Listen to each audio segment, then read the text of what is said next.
this is for us to have this privilege and this blessing. And we thank you, Lord, for the story in John 9, which we're going to read right now, just for what it can teach us and how it can apply to us, and just in the way that we live our lives today. And we just pray now, Lord, that you would be with me, that you would help me to say the words you want me to say this morning. And we pray these things in Jesus' name. Amen. All right, so we're reading from John 9, and the whole chapter really kind of applies, but that's 41 verses, and so we're not going to do that. So we're doing verses 1 through 12.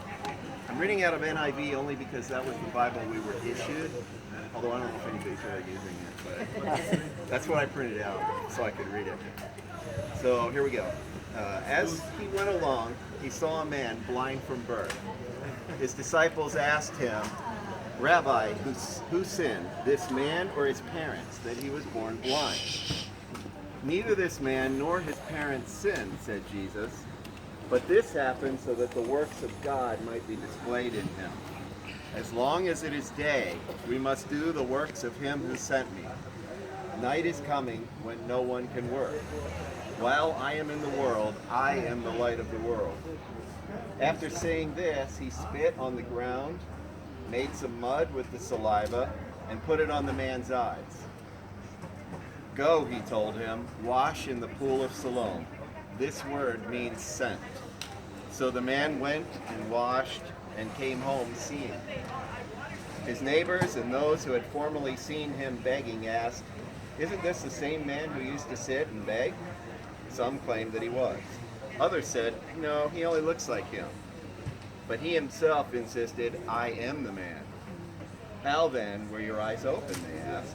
He replied, "The man they called Jesus made some mud and put it on my eyes. He told me to go to Siloam and wash. So I went and washed, and then I could see." "Where is this man?" they asked him. "I don't know," he said. The rest of the chapter gets into him actually giving a much more detailed testimony to the Pharisees, but we'll talk about that a little bit later on. So 2 thoughts that I had. This is a devotional, not teaching. 2 points. And they'll be quick. The first one was, I entitled it, "Suffering is an Opportunity." So we have a man who was born blind. Born blind from birth, never saw anything. And those of us who have been wandering around on these streets and on these hillsides for the last few days realize what a serious affliction that is, to be born blind and to just not be able to navigate around. And as a result, as we learn in verse, I believe it's 7 or 8, he was a beggar, and that was his choice. We also note that one of the first questions the disciples asked Jesus when they came upon the blind beggar was, "So how did this happen? Was it his parents who sinned, or was it him?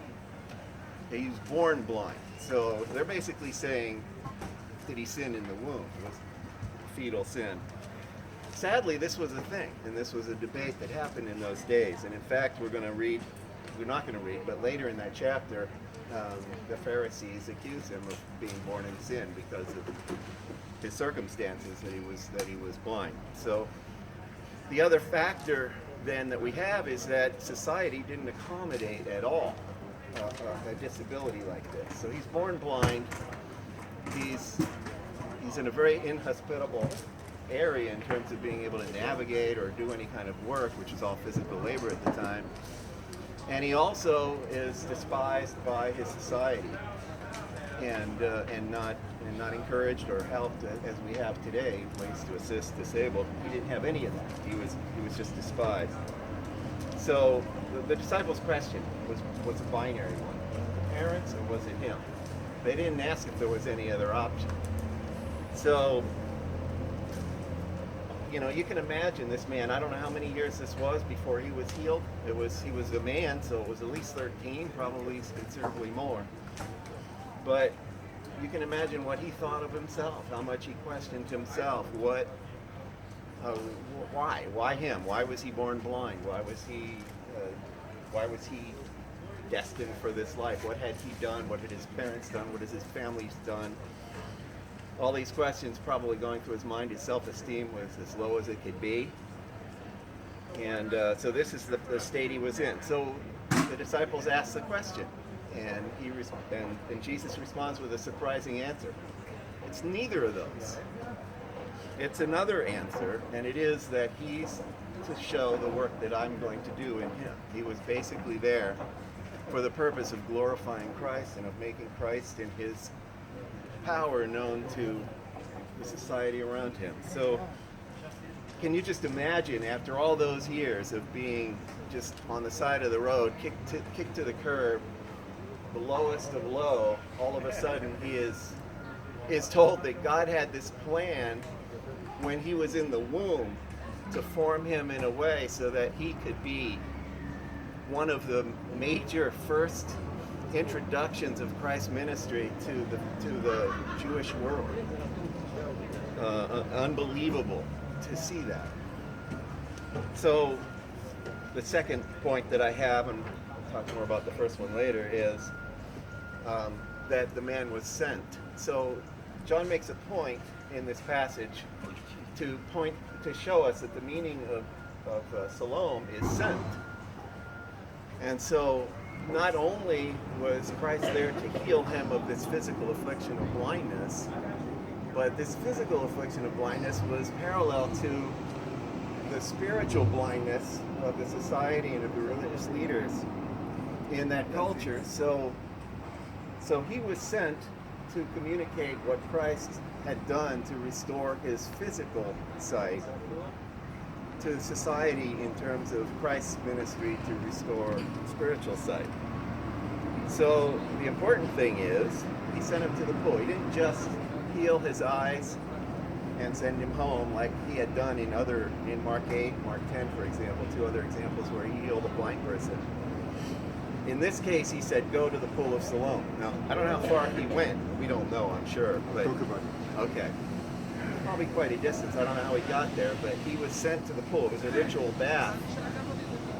And so it was known that there would be people there in the religious traditions that were being cleansed for whatever purposes, worship purposes. So it was intentional, I think, that Christ sent him there to be cleansed, to clean the mud off, which was not a necessary part of the healing, but was part of communicating what had happened to the world around him.